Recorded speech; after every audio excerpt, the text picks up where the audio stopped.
part of our cooking wine is going to require more stock, so we're going to make that one more time. But what I first want to do is turn our large burner up to about 8. I'm going to come and fill this up only about a quarter of the way full with hot water.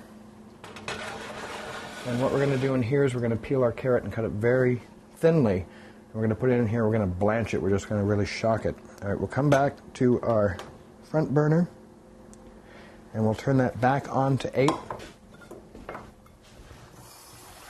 And we'll measure out another cup of water. And we'll add our vegetable bouillon cube. And I said at the beginning we're going to be using this twice. We're going to bring this stock up to more of a rolling boil because we only want about 2/3 of a cup. And then we're going to be adding our other seasonings in there as well, our cider vinegar and soy sauce and sugar.